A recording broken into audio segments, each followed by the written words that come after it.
बहुत बहुत आदरणीय मुख्य अतिथि एडवोकेट भाईचंद सिंह जी, बहुत बहुत धन्यवाद चित्तौड़ जी। आगरा की ये पावन धरती, क्रांतिकारी धरती और यहाँ उपस्थित ये ऐतिहासिक जनसमूह जो मेरे परिवार के रूप में मुझसे छोटे प्यारे भाई बहनें, बड़ी बहनें, माएं, बड़े बुजुर्ग हमें आशीर्वाद देने के लिए यहाँ आए। मैं दोनों हाथ जोड़ के उनको जय भीम जय भारत कहता हूं। प्यारे साथियों, ये ऐतिहासिक कार्यक्रम, मैं इस पे अपनी बात रखूंगा, लेकिन उससे पहले मैं आप सभी को और इस मंच के माध्यम से जहां जहां तक मेरी आवाज जाएगी देश दुनिया में, मीडिया, सोशल मीडिया, अनेक प्लेटफार्म के जरिए मैं उन तमाम लोगों को जो बाबा साहब भीमराव अम्बेडकर जी में अपनी आस्था, विश्वास और भारतीय संविधान में अपने विश्वास को रखते हैं, बाबा साहब भीमराव अम्बेडकर जी की 135वीं जयंती की हार्दिक बधाई और मंगल कामनाएं भेंट करता हूं। और ये प्रार्थना करता हूं महामानव तथागत बुद्ध से और सभी संतों, गुरुओं, महान पुरुषों से कि जब अगली जयंती आएगी अप्रैल में, तो उत्तर प्रदेश का मिजाज आपके बिल्कुल दिल के मिजाज जैसा होना चाहिए, ऐसी प्रार्थना करें। और आप मेरी बात को याद रखना, आगरा का यही मैदान होगा और सब ठीक रहा तो आप और हम सब लोग यहां मौजूद होंगे, लेकिन आपके संघर्षों से, आपके प्यार आशीर्वाद से इस कलम में वो ताकत होगी कि जो आगरा के लोग उस दिन कहेंगे, उस दिन शाम को इसकी घोषणा यहीं से आगरा से हम लोग करके जाएंगे। मेरी बात को आप याद रखें। प्यारे साथियों, मैं धन्यवाद दूंगा हमारी केंद्रीय कमेटी को, श्री करतार सिंह भारतीय जी, श्री धर्मेंद्र सोनी जी, श्री श्याम जरारी जी, श्री ऋषि कुमार जी, श्री राजू वर्मा जी, गजेंद्र पीपल जी, प्रदीप पीपल जी, और हमारी जो क्षेत्रीय आयोजन समिति है उनमें अध्यक्ष भाई सुभाष सागर जी, महेंद्र कुमार जी, संजय सिंह जी, अजय राणा जी, सिंधी जुनेजा जी, वीर प्रकाश बंटी जी, राहुल सागर जी, रवि शंकर जी, प्रताप जी, राजा बाबू जी, जिन लोगों ने भीमनगरी 2026 का मंच क्या शानदार बनाया है, सम्राट अशोक के महल के उदाहरण के तौर पे मैं इनको बहुत बहुत बधाई देता हूं। मेरे साथ चल के आए भाई सुनील कुमार चित्तौड़ जी, निमेश जी, सौरभ जी, शक साहब और तमाम साथी। अब मैं आग्रह करूंगा अपने सभी साथियों के, अगर वो अपना स्थान ले लेंगे तो वो भी मेरी बात को आसानी से सुन पाएंगे। अगर वो मेरे आसपास खड़े रहेंगे तो फिर वो मेरी बात को सुन नहीं पाएंगे। जब वो जाकर बैठ जाएंगे तब फिर वो मेरी बात को बहुत शानदार तरीके से सुन पाएंगे। और मैं आपको विश्वास दिलाता हूं कि आज का आपको मेरी सारी बातें याद रहेंगी जब ये कार्यक्रम मेरा भाषण खत्म होगा। एक दूसरे को देखते हुए बनी रहेगी। प्यारे साथियों, मैं बहुजन समाज में जन्मे सभी संतों, गुरुओं और महान पुरुषों को नमन करता हूं। और इसलिए नमन करता हूं क्योंकि उनका हम पे कर्ज है। एक एक महापुरुष ने अपने और अपने परिवार को त्याग कर अपमान सह के, आरोप सह के, संघर्ष करके, भूखे प्यासे रह के हमें सींच के यहां तक लाने का काम किया है। मैं उन तमाम महापुरुषों को नमन करता हूं जिनकी हम संतानें हैं या जिनके हम अनुयायी। मैं इस मंच के आयोजककर्ताओं के साथ इस मंच पे जो शानदार, जानदार यहां के सम्मानित लोग, मेरी बहनें और भाई बैठे हैं, उनको भी धन्यवाद करता हूं। हमारे बौद्ध भिक्षु भक्तों को भी धन्यवाद करता हूं। पुलिस के भाइयों को, बहनों को भी धन्यवाद करता हूं। लेकिन मैं माफी भी चाहता हूं उन बच्चों से जिनका आज बौद्ध रीति रिवाज से यहां विवाह हुआ। ये उनके जीवन का महत्वपूर्ण पल था। एक दूसरे के साथ उनके रिश्ते पूरे जीवन के जुड़ रहे थे। हम उनको उस तरह से प्यार, आशीर्वाद नहीं दे पाए जिसकी अपेक्षा शायद उन्होंने मुझसे की हो। मैं उनसे क्षमा चाहता हूं और उनको विश्वास दिलाता हूं कि जो प्यार आशीर्वाद में कमी रह गई है, भविष्य में किस दिन आपके प्यार आशीर्वाद को मिलकर पूरा करेंगे। आज हम व्यवस्था के कारण आपका सम्मान उस तरह नहीं कर पाए जिस तरह हम करना चाहते थे। प्यारे साथियों, महत्वपूर्ण दिन है। आगरा की पहचान दुनिया भर में ताजमहल से है, ये बात सच। लेकिन हमारे लिए आगरा की पहचान भीम नगरी से है, ये नहीं। बताओ है या नहीं है? 1956 में चले गए बाबा साहब और 57 में पहली बार यहां शोभा यात्रा निकली। ये आगरा का बल है, ये आगरा की शक्ति है, आगरा का कमिटमेंट। फिर 1978 में आसपास के क्षेत्र के लोगों ने इसी आगरा में 300 से ज्यादा झांकी निकाल के ये बताने का काम किया कि बाबा साहब के सच्चे अनुयायी बाबा साहब को जाने के बाद जाने नहीं देंगे, उनके विचारों का प्रचार प्रसार करते रहेंगे। और फिर 1996 से लेकर आज का दिन इस मंच पे बड़े बड़े प्रधानमंत्री, राष्ट्रपति, मुख्यमंत्री, उप मुख्यमंत्री, अधिकारी, कर्मचारी, बड़े बड़े मुख्य अतिथि आए और हर साल ये इसी तरह से आगे बढ़ता रहा। मुझे इस बार दूसरी बार यहाँ, एक बार 2022 में और फिर इस बार मुख्य अतिथि बनने का मौका मिला है। मैं मंच के लिए मुख्य अतिथि हो सकता हूं, आपके लिए तो आपके परिवार का हिस्सा हूं। मेरी इतनी सी पहचान है, कुछ से छोटा हूं, कुछ से बड़ा हूं, लेकिन जिसको जरूरत पड़ेगी जब बिना इन्विटेशन के उसके साथ खड़ा हूं, इस बात को आपको बताने के लिए। प्यारे साथियों, देश भर में बाबा साहब अम्बेडकर की जयंती मन रही। मैं मानता हूं दुनिया में अकेले ऐसे महापुरुष हैं बाबा साहब अम्बेडकर, जिनकी जयंतियां दुनिया के सबसे ज्यादा देशों में मनती है। और ऐसे नहीं मनती कि उन्हीं के अनुयायी मनाते हो। मैं बहुत जिम्मेदारी से कह रहा हूं, सरकारें मनाती। और मैं गया था पिछली बार यूएस, तो कोलंबिया यूनिवर्सिटी गया था, जहां बाबा साहब अम्बेडकर की स्टैचू लगी जिसमें लिखा है सिंबल ऑफ नॉलेज।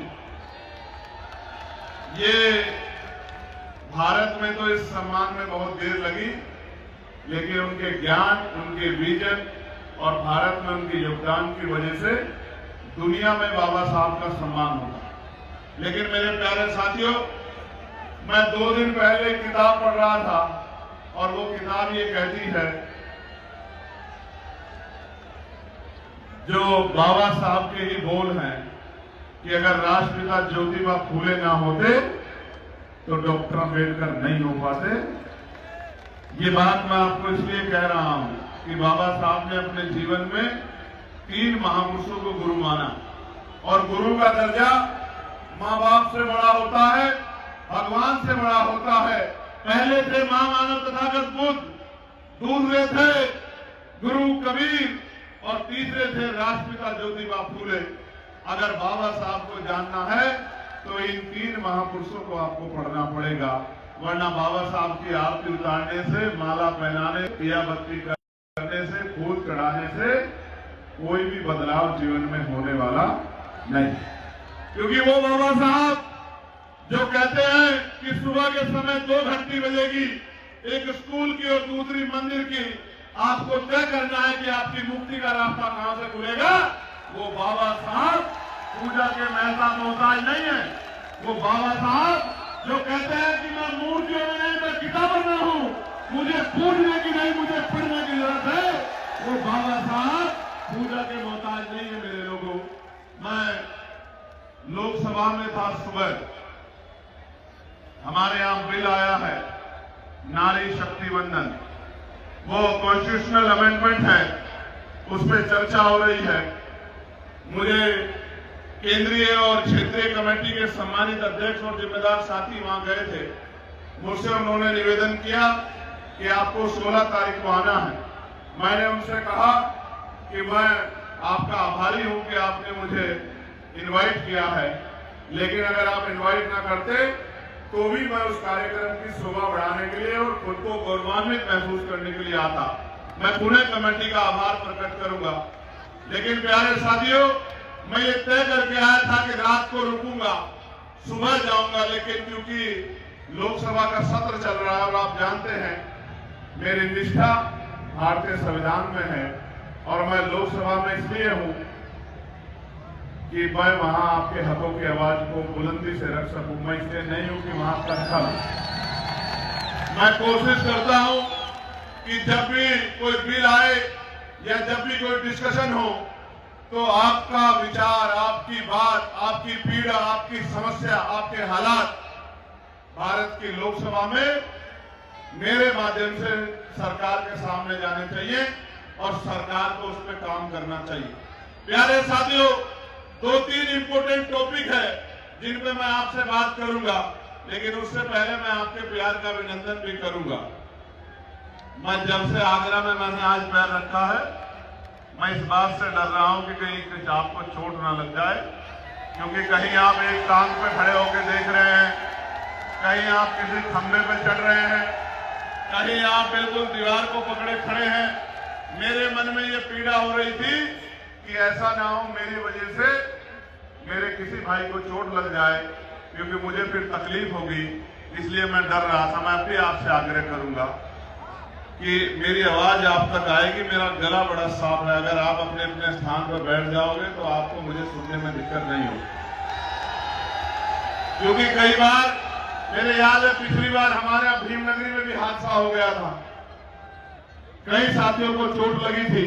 हमारी जिम्मेदारी है कि जब हमको हमारा कोई भी कार्यक्रम हो तो देखने वाले को ये संदेश जाना चाहिए कि इनसे ज्यादा अनुशासित कोई नहीं है, ये बाबा साहब अम्बेडकर के सिपाही। ये संदेश जाना चाहिए सब लोगों को। और अगर ये संदेश नहीं जा रहा है तो चाहे हम उत्साह में हैं या किसी भी कारणवश, तो हम कहीं ना कहीं हमारी तरफ सवाल खड़ा हो जाता है। इसलिए मैं आपसे आग्रह कर रहा हूं कि अगर आपके आसपास स्थान है तो आप बैठ जाओ। अभी मैं इतनी जल्दी आपको छोड़ने वाला नहीं हूं, मैं भी बोलूंगा। अभी तो मैंने शुरू भी नहीं किया, अभी तो अभिनंदन ही चल रहा है। अभी तो मैं पूरे देश भर में जो चल रहा है और उत्तर प्रदेश में जो चल रहा है और बाबा साहब ने हमें क्या दिया है और बाबा साहब को हमें क्या लौटाना है, बहुत सारे सवाल, बहुत सारी उम्मीदें और बहुत सारी जो परेशानियां आपके सामने, उनके हल का रास्ता आपको बता के यहां से जाऊंगा। प्यारे साथियों, मैं बार बार कहता हूं, आगरा हमारे सर माथे हैं, क्योंकि आगरा में बाबा साहब अम्बेडकर के आंसू टपके हैं। ये वही धरती है जहां 18 मार्च 1956 को बाबा साहब रोते हुए तकलीफ देके ये कह रहे हैं कि मुझे मेरे पढ़े लिखों ने धोखा दे दिया, मैं जो करना चाहता था वो नहीं कर पा रहा हूं। लेकिन साथियों, बाबा साहब की उस पीड़ा को पढ़े लिखे लोगों ने बाबा साहब के जाने के बाद महसूस किया है।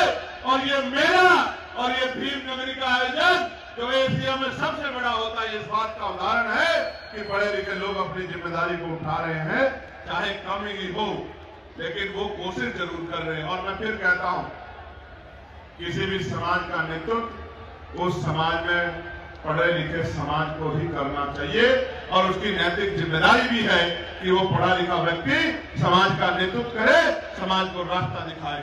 तो बाबा साहब जब यहाँ कह रहे थे आगरा में खड़े होके, तो जो सबसे महत्वपूर्ण बात मुझे और मेरे जैसे करोड़ों नौजवानों को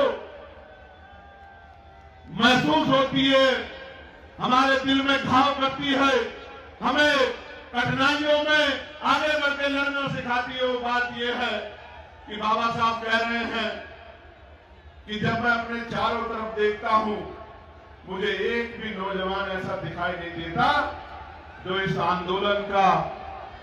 आंदोलन रूपी तंबू का बंबू बन के इस आंदोलन को आगे बढ़ा सके। वो कह रहे हैं मैं उस टेंट की तरह हूं, मैं उस बंबू की तरह हूं जिसपे बहुत सारे टेंटों का बोझ है, यानी कि समाज बहुत बड़ा है और मेरे आसपास एक भी दिखाई नहीं दे रहा है जो इस आंदोलन को आगे बढ़ा सके। और क्या कह रहे हैं बाबा साहब? कह रहे हैं मैं बूढ़ा हो चला हूं, बीमार रहता हूं, तमाम तरह के अपमान आरोप अपने बच्चों की कुर्बानियां देकर बड़ी मुश्किल से इस कारवां को वहां से यहां तक लेके आ पाया हूं। अगर आप इसे आगे नहीं बढ़ा सकते तो मेरे बच्चों इसको पीछे मत जाने देना।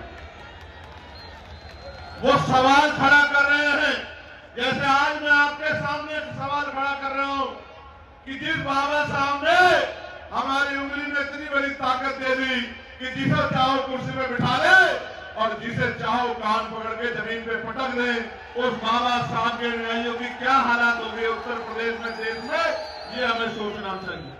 सवाल है बहुत बड़ा।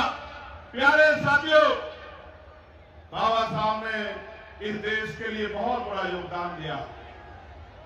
मैं महसूस करता हूं, हम प्रैक्टिकल अगर देखें व्यवहारिकता में, जीवन में, हमारे बच्चे को बुखार हो जाता है तो हमें नींद नहीं आती, हमारे घर में कोई दुख हो जाता है परिवार के मेंबर को तो हम काम पे नहीं जा पाते, और हमारे रहबर, हमारे मसीहा बाबा साहब अम्बेडकर के 4 बच्चे कुर्बान हो गए और 35 साल से कम उम्र में ही उनकी पत्नी भी उनको छोड़ के चली गई। लेकिन बाबा साहब ने आपको नहीं छोड़ा मेरे लोगों, हमें नहीं छोड़ा मेरे लोगों। बाबा साहब हमारे लिए लड़ना नहीं छोड़ा, हमारे लिए संघर्ष करना नहीं छोड़ा, हमारे लिए त्याग करना नहीं छोड़ा, हमारे आंसू पूछने में कोई कमी नहीं छोड़ी। और 2 साल 11 महीने 18 दिन में दुनिया का सबसे बड़ा संविधान लिख के हमें बराबरी का जीवन देके गए बाबा साहब अम्बेडकर। उनका त्याग, बलिदान कुछ भी हम अपने खून का कतरा कतरा देके भी चुका नहीं सकते मेरे लोगों। आप महसूस करके देखो क्या नहीं पा सकते थे बाबा साहब, क्या नहीं पा सकते थे। आज हम लोग छोटे से पद के लिए विपरीत विचारधारा के दल में चले जाते हैं, छोटे से पद के लिए, छोटी सी कुर्सी के लिए।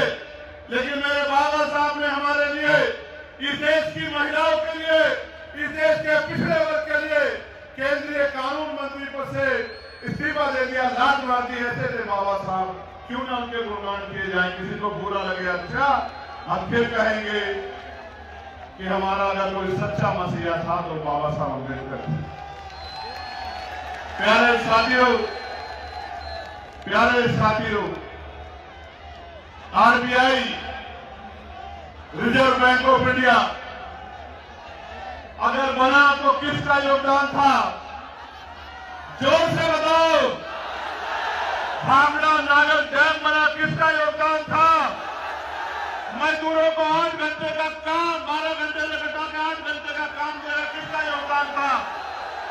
महिलाओं को पैर की जूती समझा जाता था, महिलाओं को सरकार ताज बनाया, किसका योगदान था? मेरे लोगों बहनों को जब वो उस दौर से गुजरनी होती है कि उनको आराम की जरूरत होती है, मैटरनिटी लीव की जरूरत होती है, मासिक जो है, जब ये वो डिलीवरी का समय आता है उनको 6 महीने का अवकाश मिलना चाहिए। ये व्यवस्था किसने करा के दी मेरे लोगों? आपको वोट का अधिकार किसने दिया मेरे लोगों? आपको स्वाभिमान सम्मान का जीवन किसने दिया मेरे लोगों? और मैं बताना चाहता हूं मेरे लोगों कि आज जो बड़े बड़े कुर्ते पजामे वाले, गाड़ियां वाले महलों वाले हमारी बस्तियों में आते हैं। अभी तो इस बार तो बड़ा प्रैक्टिकली हो गया ना कि हर आदमी कह रहा था बाबा साहब मेरे हैं, मेरे हैं, मेरे हैं। देखा नहीं देखा आपने? सरकार कह रही मेरे हैं, विपक्ष कह रहा मेरे हैं, वो एक दिन कह रहे हैं, मैं 365 दिन कह रहा हूं कि बाबा साहब सबके हैं। हर कमजोर के बाबा साहब हैं, हर मजबूर के बाबा साहब हैं, हर मजबूर के बाबा साहब हैं। और बाबा साहब इस देश की धरोहर है मेरे लोगों। मैं बस कुछ किस्से आपके सामने रखना चाहता हूं। प्यारे साथियों, बाबा साहब पढ़ रहे थे यूनिवर्सिटी में। उस यूनिवर्सिटी की दीवारों पे दुनिया के महान विद्वानों ने बड़ी बड़ी बातें लिखी थी, बड़े बड़े स्लोगन लिखे थे। एक स्लोगन ये भी था कि मनुष्य पैदा होता है और मनुष्य मर जाता है, महापुरुष पैदा होते हैं और महापुरुष कभी नहीं मरते।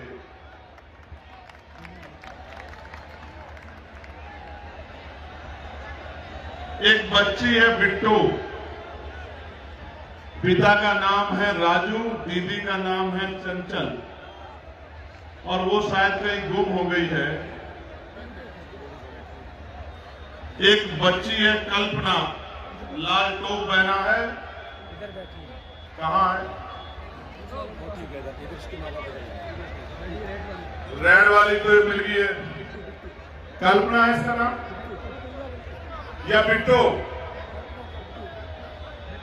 बिट्टू, ठीक, बिट्टू तो मिल गई है, कल्पना भी नहीं मिली। लाल टोप पहना है, 9 साल की बच्ची। अपने आसपास देख लेना भाई, देख लेना। देखो, मां की बेटी गुम हुई, बच्ची वो बड़ी प्यारी है, लेकिन तकलीफ हुई मां को। और हमारे बाबा साहब को देखो, जिनकी आंखों के सामने उनके बच्चे चले गए। कहना आसान है,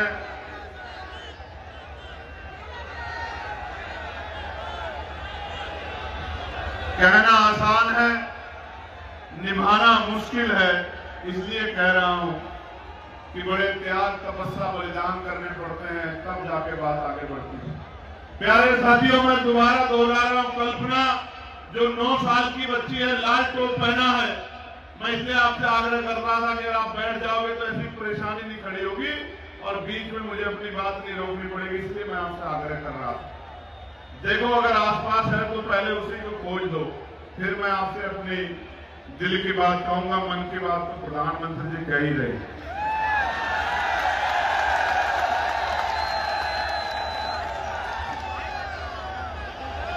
कल्पना, कल्पना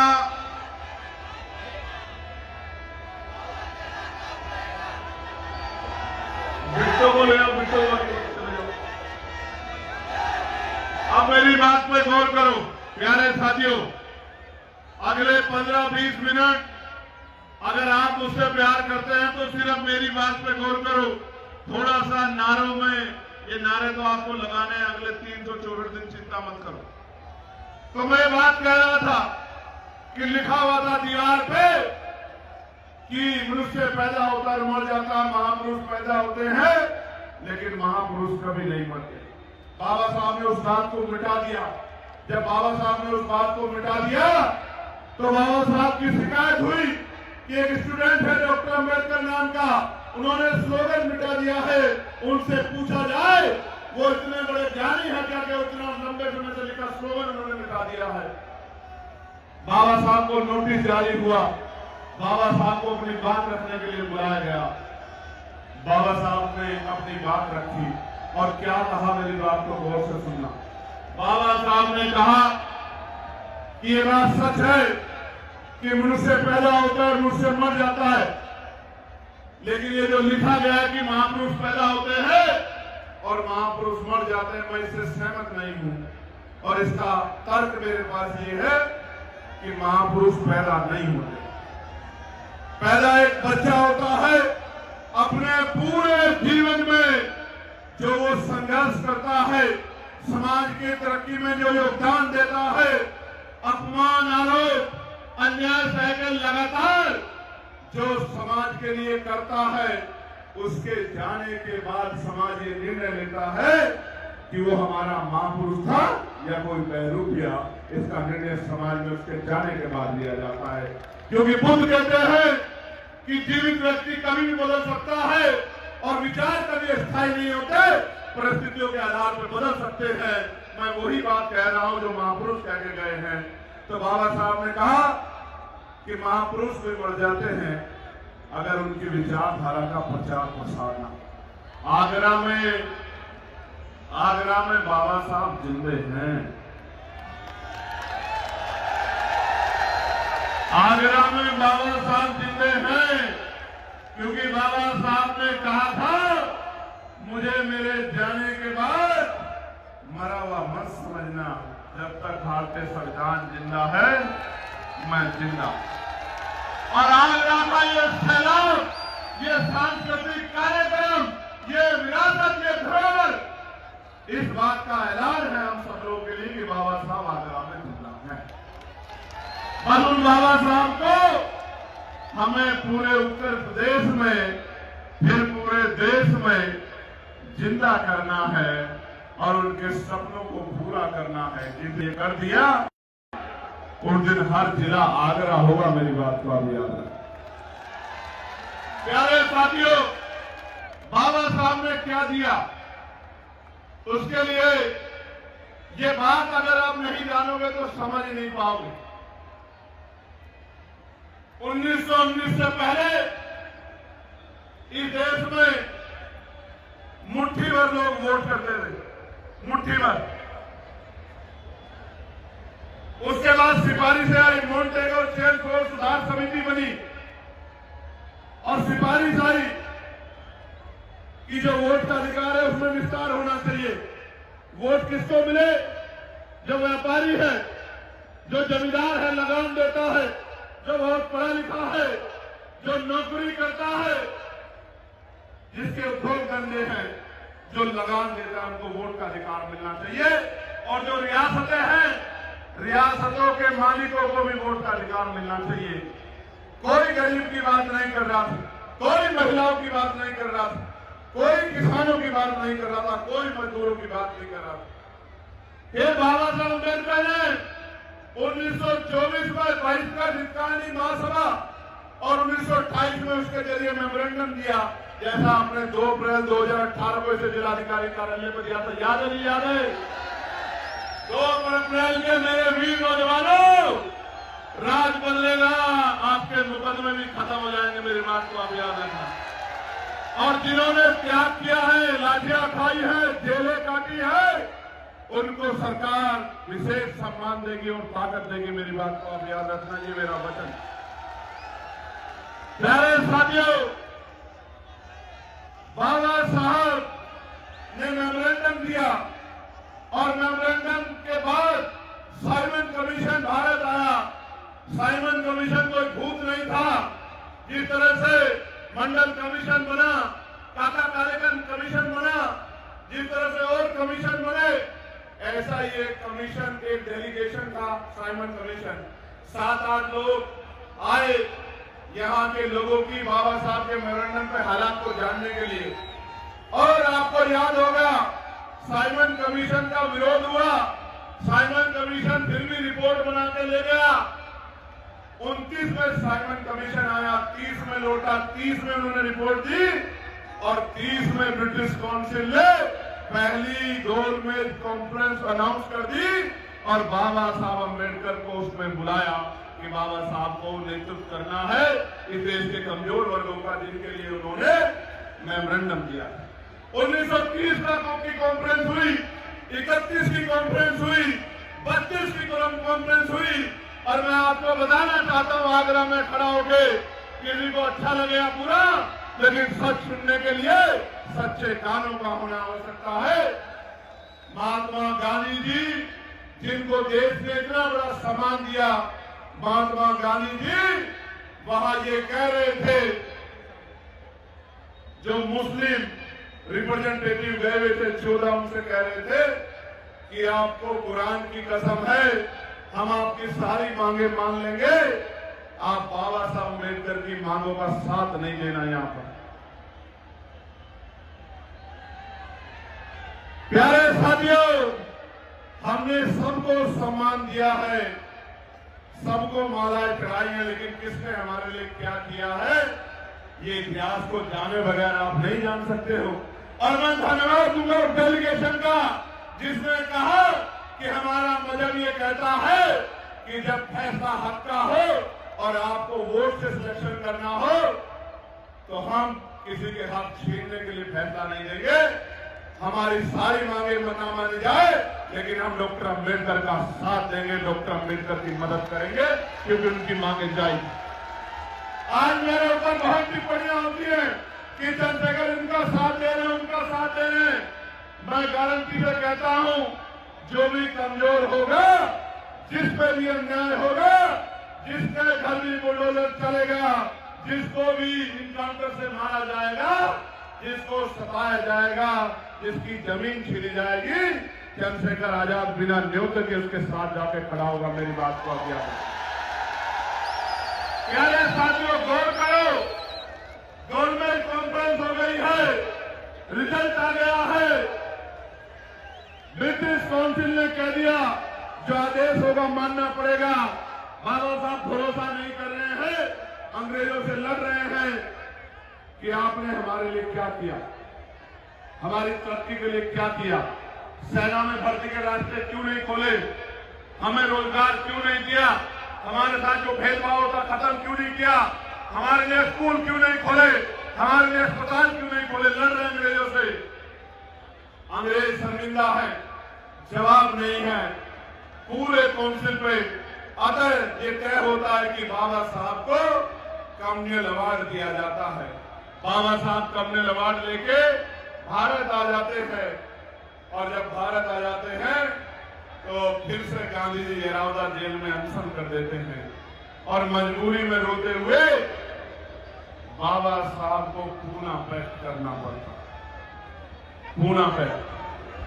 मेरे लोगों, बाबा साहब ने क्या कहा जब उन्हें डराया गया 1932 में? सुनना चाहते हो? हाथ उठाने बता जो लोग सुनना चाहते हैं। बाबा साहब को जब यह कहा गया कि डॉक्टर अम्बेडकर पीछे हट जाओ, इस कम्युनल अवार्ड को छोड़ दो, तो बाबा साहब ने कहा आप मुझे यहां से ले जाकर चौराहे पर अगर उल्टा लटकाकर फांसी भी दे दोगे तो भी मैं अछूतों के अधिकारों के साथ कोई समझौता नहीं करूंगा। ये बाबा साहब अम्बेडकर, ये है बाबा साहब अम्बेडकर। और हमें अगर एक मुकदमा लग जाए तो हम कहते हैं कि हमें माफ कर दो, हम कभी आंदोलन का हिस्सा नहीं बनेंगे, उस गली से भी नहीं गुजरेंगे जिस गली में आंदोलन चल रहा है, संघर्ष चल रहा है। और बाबा साहब कह रहे हैं मुझे फांसी दे दो, मगर मैं अपने लोगों के अधिकारों को छीनने नहीं दूंगा, उनके अधिकारों में कटौती नहीं करूंगा। ये है हमारे लिए बाबा साहब मेरे साथ। प्यारे साथियों, परिणाम यह है कि 1935 में जो विस्तार हो गया है वोट का, जो प्रस्ताव मैंने बताया था, लगान, व्यापार, रियासतें, पढ़े लिखे होना, जमींदारी वालों को 10% लोगों को वोट मिल गई है, 90% लोग वोट नहीं कर रहे हैं। संविधान लिखने की बारी आ गई है। बाबा साहब कॉन्स्टिट्यूशनल असेंबली में कह रहे हैं कि ये लोकतंत्र नहीं है, इसमें मुट्ठी में लोग फैसला लेते हो और इतने 90% लोगों का जीवन प्रभावित होता हो। बाबा साहब ने क्या कहा कि जब हर व्यक्ति वोट देगा, समझदार व्यक्ति, तभी लोकतंत्र होगा और आपको जान का अचरज होगा। मेरी बात को नोट कर लो, अखबारों में छपवा दो, टीवी पे चलवा दो, कहीं सर्च कर लो, आपको जान के अचरज होगा कि कोई महिलाओं की बात नहीं कर रहा है, कोई मजदूरों की बात नहीं कर रहा है। और 1935 के एक्ट में भी, जिसको मिनी कॉन्स्टिट्यूशन कहा जाता था, 1935, एक भी महिला वोट नहीं करती है। दलितों की महिलाएं नहीं, पिछड़ों की महिलाएं नहीं, मुसलमानों की महिलाएं नहीं, आज की तथाकथित स्वर्ण जाति की महिलाओं को भी वोट का अधिकार नहीं था। नहीं था, किसी भी महिला को वोट का अधिकार नहीं था। आप समझो जिस देश में महिलाओं को वोट का अधिकार ना हो, क्या उस देश में महिला पार्षद बन सकती थी? आज अगर वोट का अधिकार आप पे नहीं है, तो क्या आप कोई चुनाव लड़ सकते हो? जोर से बताओ, लड़ सकते हो? तो ये हालात थी महिलाओं की। दोनों हाथ मांगे धन्यवाद दो बाबा साहब अम्बेडकर को। क्यों दोगे धन्यवाद? सुनोगे? जो काम अमेरिका ने नहीं किया, जो काम ब्रिटेन ने 25 साल बाद किया, अमेरिका ने 28 साल बाद किया, यूरोपियन कंट्री ने 20 साल बाद किया, कि अपनी देश की महिलाओं को वोटिंग राइट दिया। बाबा साहब अम्बेडकर ने संविधान के लागू होते ही देश की हर महिला को बराबर का अधिकार और वोट का अधिकार देने का काम किया। यही तो है वो शक्ति जिसकी वजह से जो हमसे मिलके गर्म पानी में जाके नहाते हैं, वो भी आके मेरी माओं से, बहनों से कहते हैं कि मेरे सर पे हाथ रख के मुझे आशीर्वाद दे दो, मैं आपकी सेवा करूंगा। मैं पूछना चाहता हूं इस महफिल से, जब बाबा साहब नहीं थे तो आपके पूर्वजों ने मेरी माओं से अपने सर पे हाथ क्यों नहीं रखवाया?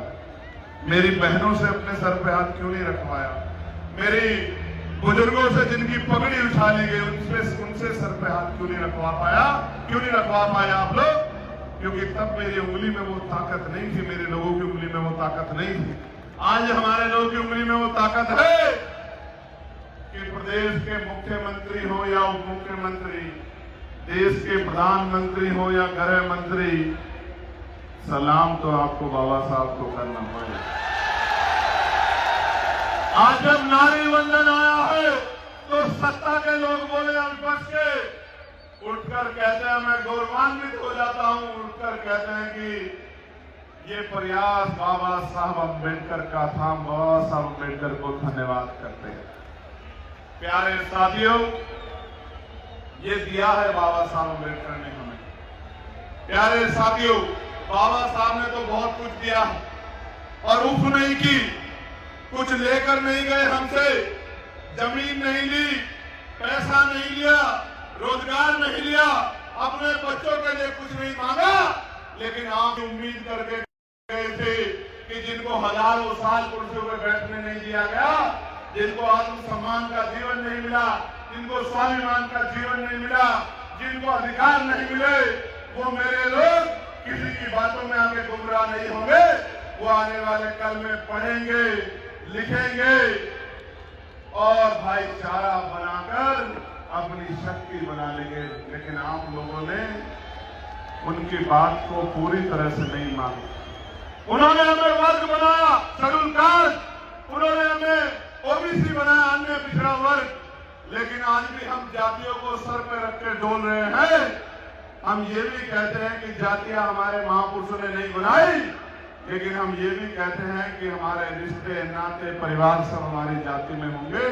इसका मतलब कहीं ना कहीं हम अपने महापुरुषों को धोखा दे रहे हैं। प्यारे साथियों, मैं आपको कहना चाहता हूं, हर एक कमजोर हमारा भाई है, चाहे अनुसूचित जाति का हो, अनुसूचित जनजाति का, अन्य पिछड़े वर्ग का हो या अल्पसंख्यक हो या संविधान को मानने वाला, हर एक वो व्यक्ति जो संविधान में आस्था रखता, किसी भी जाति धर्म का हो, वो हमारा भाई है। हम उसके साथ कंधे से कंधा मिला के खड़े हैं, क्योंकि हम मानवता के पुजारी हैं, हम अम्बेडकरवादी हैं, अल्पजातिवादी हैं, मानवतावादी हैं, बहुजनवादी हैं। हम कमजोरों के पहरेदार हैं, हम मजबूरों के सबसे बड़े सिपह सलाहकार हैं। इसलिए मैं आपको कहना चाहता हूं कि बाबा साहब को बड़ी उम्मीद थी आपसे कि आप, मैं आगरा की बात करता हूं मेरे लोगों, चारों तरफ अंधेरा दिखाई देता है, चाहे मेयर हो, चाहे विधानसभा हो, चाहे लोकसभा हो, चाहे जिला पंचायत अध्यक्ष हो, चारों तरफ अंधेरा दिखाई। कौन जिम्मेदार है? कौन जिम्मेदार है? किसने आपकी उंगली पकड़ी है? कौन आपको गुमराह कर रहा है? आप रोटी खाते हैं, अच्छे बुरे को समझ सकते हैं। अभी यूजीसी की गाइडलाइन आई सारे नेता घर में बैठ गए 2-2 वोट की रक्षा के लिए। अगर कोई मैदान में डटा था तो आपका चंद्रशेखर आजाद और आजाद समाज पार्टी का श्रीराम जी सब तमाशा देख रहे थे, सब छिपके बैठ गए थे। इसलिए कहना चाहता हूं, आपको टीवी में आप को कोई दिखाए ना दिखाए, अखबार में आपको कोई दिखाए ना दिखाए, आपके पास फोन है, 24 घंटे 7 दिन देख सकते हो कि कौन लड़ रहा है, कौन समझौता कर रहा है, कौन मार खा रहा है, किसकी हड्डियां तोड़ी जा रही है, कौन जेल में जा रहा है, कौन आपके लिए आपसे आपने आगे लड़ रहा है, कौन सवाल कर रहा है, बिजली के लिए कौन सवाल पूछ रहा है, किसानों के लिए कौन सवाल पूछ रहा है, मजदूरों के लिए कौन सवाल पूछ रहा है, महिलाओं की रक्षा के लिए कौन सवाल पूछ रहा है, बच्चियों के अस्तित्व को जो लूटा जा रहा है देश में उनके लिए कौन लड़ रहा है। आप अगर सवाल ढूंढोगे तो जवाब खुद ब खुद मिल जाएगा। और जवाब यह है कि अगर कोई है तो वो आपका अपना बेटा, अपना भाई, अपना दोस्त, आपके अपने घर का सिपाही है। बाकी सब लोग तमाश नहीं मरे हुए। क्या हुआ लखीमपुर खीरी में? क्या हुआ लखीमपुर खीरी में? बाबा साहब की जयंती का कार्यक्रम था। क्या हुआ लखीमपुर खीरी में कि लाठियां चली, महिलाओं को पीटा गया, बड़े बुजुर्गों को पीटा गया, नौजवानों को पीटा गया, कितने ही नौजवान जेल भेज दिए गए। प्रशासन के लोग, पुलिस के लोग सरकार के दबाव में दंडित कर रहे हैं लोगों को। रात को घरों में बिजली काट के पुलिस जा रही है, मारपीट हो रही है, बहनें रो रही हैं, इंतजार कर रही हैं और सरकार से न्याय नहीं मांग रही। कह रहे हैं कि चंद्रशेखर भाई आके मदद करा दो क्योंकि यहाँ हमारे जीवन को खतरा। भय का माहौल बन गया, भय का माहौल, भय का माहौल। मैंने आज ही आग्रह किया है बड़े अधिकारियों से, डीजीपी, चीफ सेक्रेटरी से, एसीएस होम से कि संज्ञान ले, क्योंकि हम अपने लोगों पर लाठी नहीं सहेंगे। ये बात मैं प्रशासन को, सरकार को बताना चाहता हूं। क्या हुआ? क्या हुआ नोएडा में मजदूरों के साथ? मैंने एक वीडियो देखी, एक बच्ची को पीट रहे हैं। मैं पुलिस का सबसे बड़ा मददगार हूं, मैं साबित करके दिखाऊंगा। पुलिस के लोग पीट रहे हैं, लात मार रहे हैं बच्चियों को, डंडा मार रहे हैं, थप्पड़ मार रहे हैं, मुक्के मार रहे हैं और दूसरी तरफ सरकार नारी वंदन का ढोंग रच रही है। ये है उत्तर प्रदेश की डबल इंजन की सरकार का। क्या हुआ? मेरा गला नहीं सूखेगा, मेरा गला नहीं सूखेगा। मैं सच कहूंगा और सच ये है कि मजदूर अपना हक मांग रहे थे। आज कोई आगरा से जाके नौकरी कर रहा है, कोई लखनऊ से, कोई बिहार से, कोई कर्नाटक से, कोई महाराष्ट्र से, कोई हरियाणा से, कोई पंजाब से, कोई झारखंड से, बिहार से। आज वो आया था यहाँ कमाने के लिए, आपने उठा के जेल में बंद कर दिया। उसके बच्चे भूख से तड़प रहे हैं, इलाज की कमी कारण दवाई के लिए तड़प रहे हैं, 4 पैसों के लिए तड़प रहे हैं। आपने आंख बंद कर ली है व्यापारियों को खुश करने के लिए, आप उन पर डंडा चला के उनको जेल में बंद कर रहे। ये है आपका न्याय। आगरा में क्या हुआ? आगरा में क्या हुआ? मैंने पुलिस की बात सुनी। पुलिस के अधिकारियों ने कहा कि कोई उपद्रव नहीं हुआ, कोई अपमान नहीं हुआ, कोई घटना नहीं हुई। पुलिस के अधिकारियों ने कहा तो आप झूठे हो अगर मैं झूठ बोल रहा हूं। लेकिन फिर भी आपने सत्ता के आगे कमजोर पड़ के मुकदमा दर्ज कर दिया। आप सत्ता से कमजोर पड़ गए। ये मेरी वर्दी वाले बहादुर शेरों, मैं आपके लिए पार्लियामेंट में लड़ता हूं कि इंडियन पुलिस एक्ट में बदलाव होना चाहिए। हमारे पुलिस के नौजवानों की 8 घंटे की, भाई बहनों की 8 घंटे की ड्यूटी होनी चाहिए। सप्ताह में 1 दिन छुट्टी मिलनी चाहिए। उनकी वेतन विषयता दूर होनी चाहिए। उनको बॉर्डर स्कीम खत्म करके होम डिस्ट्रिक्ट के बराबर में उनको नौकरी करने का अवसर देना चाहिए। मैं तो आपके लिए लड़ रहा हूं, लेकिन आप क्या कर रहे हो?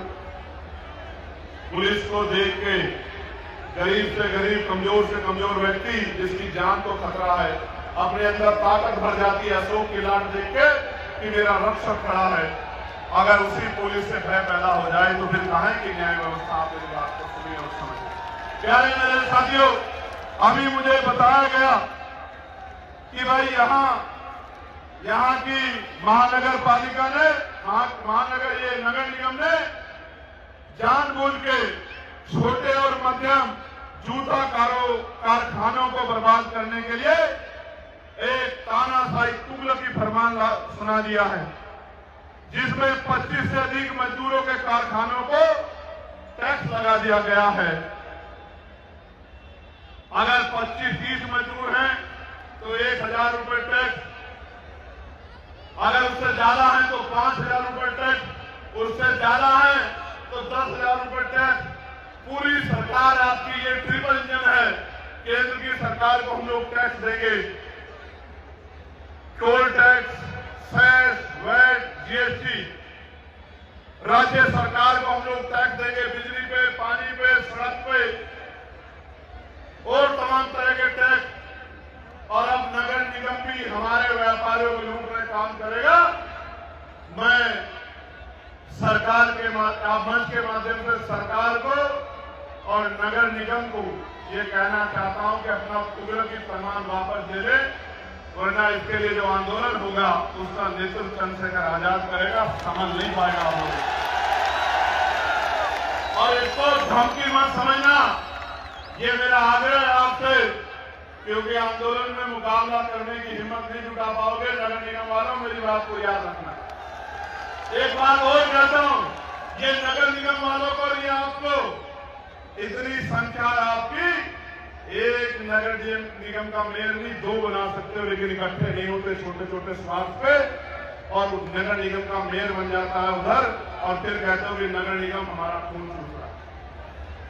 जब बटन दबाने की बारी आती है तो दिमाग में जाति, धर्म, दोस्त, ये वो पता नहीं क्या क्या आ जाता है, और जब मार पड़ती है तो फिर आंदोलन याद आता है। आपको मुझे समझना पड़ेगा।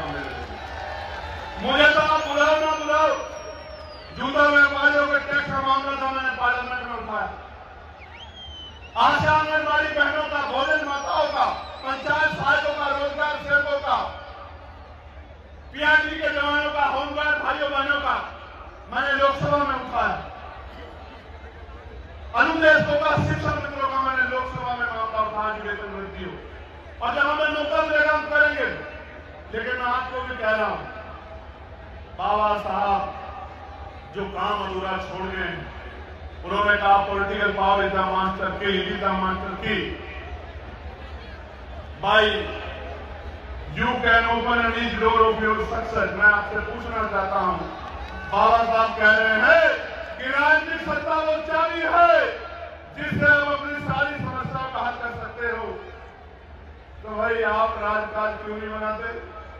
आपका उंगली कौन पकड़ता है? कोई पकड़ सकता है क्या उत्तर प्रदेश में आपकी उंगली? वो दिन चले गए जब बूथ कैप्चर होते थे, वो दिन चले गए, वो दिन चले गए जब एक लाठी से पूरा गांव हाँक लिया जाता था। आज तो बहुजन समाज के लोग लाठी का जवाब लाठी से देना जानते हैं। इसलिए मैं पूछना चाहता हूं कि आपको किसने रोका है? आप भी तो पॉलिटिकल पावर बना सकते हो। अगर आप पॉलिटिकल पावर बना लोगे किसी भी रूप में, तो आपकी बहुत सारी समस्याओं का हल हो जाएगा। मेरे लोगों, अच्छी शिक्षा के लिए 15-20 हजार रुपए खर्च करने पड़ते हैं, अच्छे इलाज के लिए 5-4 हजार रुपए खर्च करने पड़ते हैं, जबकि संविधान गारंटी देता है कि रोटी, कपड़ा, मकान और आरटीई, राइट टू एजुकेशन, शिक्षा और अच्छे स्वास्थ्य सेवाएं हर व्यक्ति का अधिकार है। ये गारंटी बाबा साहब का संविधान देता है। मैं जो बोल रहा हूं इसका अधिकार संविधान देता है। मैं जो एजुकेशन करता हूं, आंदोलन करता हूं, आप जो आंदोलन करते हैं, उसका अधिकार संविधान देता है। मुझे लोकसभा में आरक्षण का अधिकार, विधानसभा में आरक्षण का अधिकार, पंचायत चुनाव में, लोकल बॉडी में आरक्षण का अधिकार ये संविधान देता है। मेरे जीवन की रक्षा का अधिकार और मेरी तरक्की का अधिकार बाबा साहब अम्बेडकर 1950 में सुरक्षित करके गए हैं। बाबा साहब ने तो हमें दिया है, हमने लौटाया नहीं है। मेरे लोगों, आज जिम्मेदारी है कि आप और हम ऐसे मुट्ठी बांध के, ऐसे जैसे मैंने बांधी है मुट्ठी बांध के ये संकल्प कर रहे हैं कि बाबा साहब आपका जो अधूरा काम है हम लोग उसको पूरा करेंगे, और जब तक पूरा नहीं होता हम लोग चैन से नहीं बैठेंगे। मेरे साथ मुट्ठी बंद करके वादा करो मेरे लोग, अगर आप जिंदा कौन हो, अगर आप जिंदा हो तो चले आओ, वरना मुर्दा समझ के कुचल दिए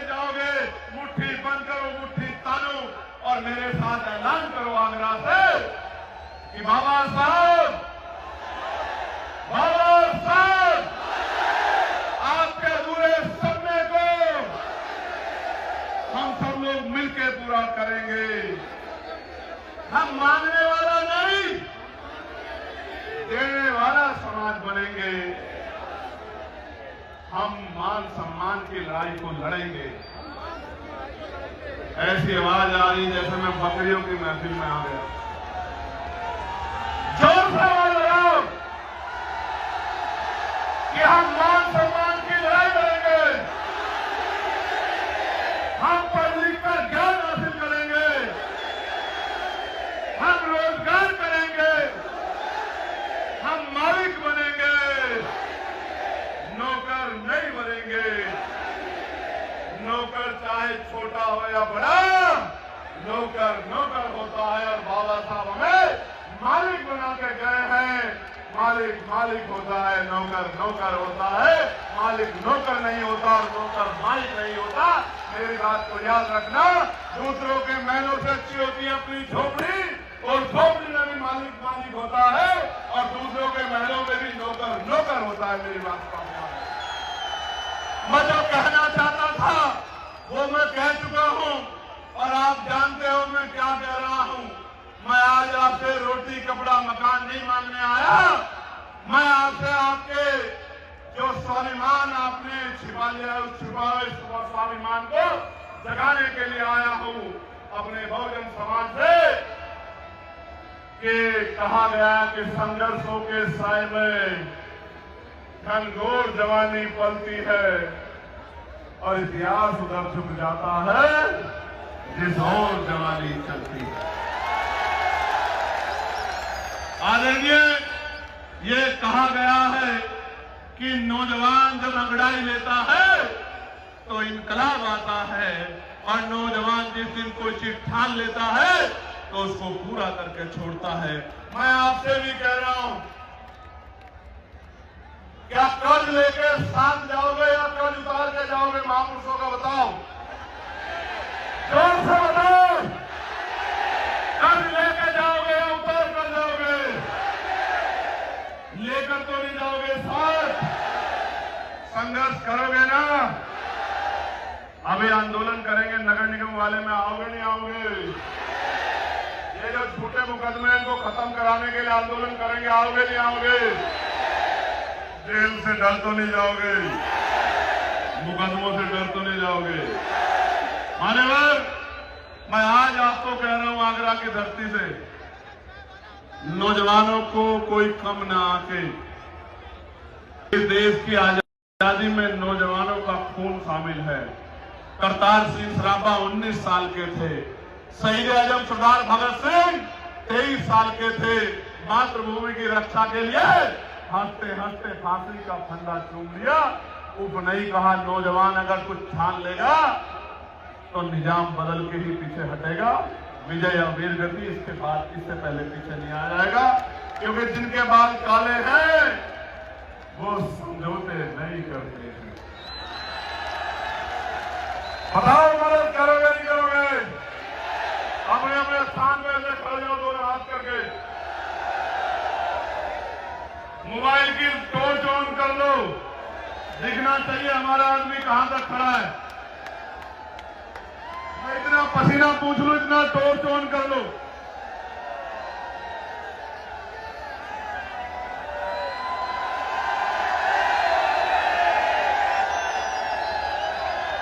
मैं आपसे ज्यादा प्यार क्यों करता हूं, जानना चाहते हो क्या? लोग पैसा देते हैं, गाड़ी देते हैं, मिठाई देते हैं, शराब पिलाते हैं, तो भी कुर्सी नहीं भर पाती। और आप लोग प्यार बांटने के लिए कहां से अपना काम छोड़ के आते हो। इसलिए मेरे खून का कतरा कतरा भी आपका एहसानमंद है और उसको मैं चुकाने का काम करूंगा इसी जीवन में। इसलिए आपसे मेरा प्यार ज्यादा है। जितना प्यार आपने मुझे दिया है, शायद इस उम्र में हमसे पहले के हमारे संघर्षशील हमारे महान पुरुषों को नहीं मिला। लेकिन मैं ये विश्वास से कहता हूं, इस बार लड़ाई लखनऊ तक नहीं रहेगी, दिल्ली जाएगी बहुत जल्द। मेरी बात को आप याद रखें। लखनऊ का किला तो हम लोग 4-4 बार फतेह कर चुके हैं। नहीं कर चुके, बताओ। तो लखनऊ को सिर्फ झांकी है, असली पिक्चर दिल्ली में होगी लाल किले से। मेरी बात को आप याद रखना। 10 साल के अंदर एक अम्बेडकरवादी लाल किले से तिरंगा लहराएगा। इस संकल्प के साथ जी रहा हूं मेरे लोगों, वरना रोटी कपड़ा मकान तो आपके आशीर्वाद से चल ही रहा है। बहुत बहुत धन्यवाद आयोजक कमेटी का। जय भीम, जय भीम, जय भारत, जय संविधान, जय मंडल, जय जोहर। हमारी एकता जिंदाबाद, हमारा भाईचारा जिंदाबाद, हमारा देश जिंदाबाद। बहुत बहुत धन्यवाद। बाबा साहब अमर है।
प्यारे साथियों, ये कैसा है, ये मंच कैसा है बताओ। और इस मंच पे तिरंगे के साथ पंचशील कैसा लग रहा है बताओ। मजा उस दिन आएगा जिस दिन आपके घर भी ऐसे होंगे। मेरी बात को अब याद रखना। एक सवेरा निकलेगा जब आप संघर्ष करके जाओगे, आपके हिस्से में भी अधिकार आएंगे।